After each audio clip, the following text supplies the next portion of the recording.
All right, it's January 7th, 2022. The Toronto Raptors are playing the Utah Jazz, and Fred VanVleet's just going to do some pretty incredible things that we have to look at here.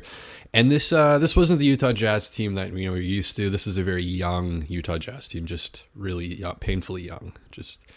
And at halftime, it didn't look good, 62-49, and the Raptors had no juice. But coming into the third here, Fred is just going to do some incredible things. At one point, we're going to go through this chronologically, and at around 4.5 minutes, Fred's going to go on a 15-0 run and had 24 in the quarter, dropping dimes like this, and went 8 for 8 from the field. Yeah, 24 points in the quarter. This isn't the thing you see every day. Arguably, maybe the greatest. Like if Stephen A. Smith and Max Kellerman saw the show, they'd be screaming like, "Is this the greatest performance ever?" Or was it? I think Pascal had 26 and a quarter. So, the Jazz were hitting threes. Nick gets a tech here. For what? For what? What did I do? It's like Clerks. He's like, "What did I?" Not even supposed to be here today. And the vibes were fucked in this game. Like Scotty even gets tendonitis here on the knee. Goes off to the bench. I would do this job for free. So Fred here. So here we go. So 4:26, Fred inbounds it to Gary.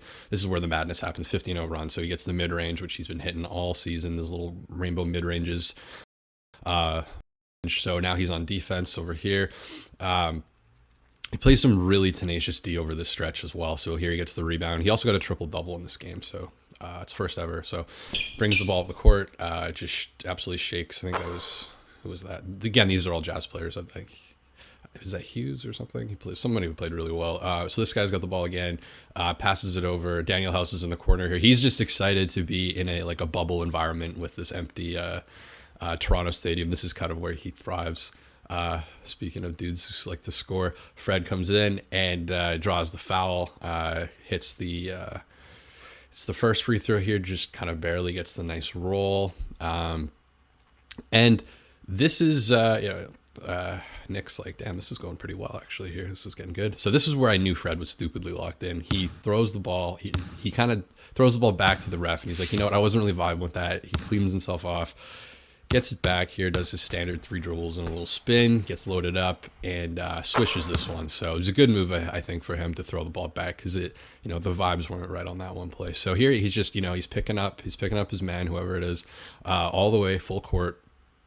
And stays with him. Now he's got a mismatch here. He's on the receiving end of a mismatch, but he gets the switch out to House. He gets really nice defense on House here. He gets him all kind of fucked up. House throws a pass over to the side, and this ends up actually being a foul on Siakam, which, yeah. So inbounds over to, was that Whiteside? I can't tell. I think it is Whiteside. Passes it over to that guy.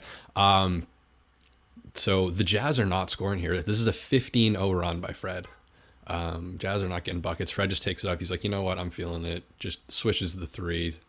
At this point, Champagne's standing up. Fred's like, pulling the shorts up, just looking like a killer here. Again, he picks up his man, and he's really fired up at this point. I mean, if you've played sports, hopefully you've been in this kind of situation at least once where he just turns around, he gets the swat. He's gonna take it all the way here because he's just he's rolling, he's cooking here. And again, these are not the greatest defenders in the world, and but these are NBA players, for the most part. And he swishes gets the and one here. And speaking of and ones, hit that subscribe button to one more, And the Discord's been popping. It's my first time being like a father figure in any kind of way, so bear with me, but it's going well. Links in the description. Birch, Fred comes in, as usual, grabs it from whoever that was, brings it up, and now we're going to see Fred step back. Nope, he's going to go for it and pulls up into that mid-range again. Good 15-0 run for Freddie All-Star, and the Toronto Raptors take the lead.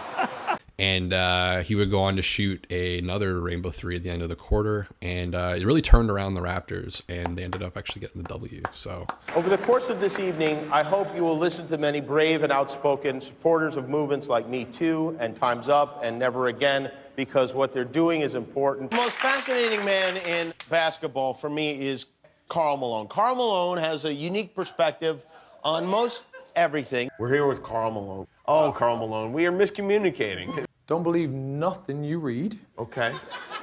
and half of what you see. Your point is you don't understand how the Postal Service is in a way disgracing your name. No, you are going to hell, Jimmy. Well, that may be true. I'll be there with you.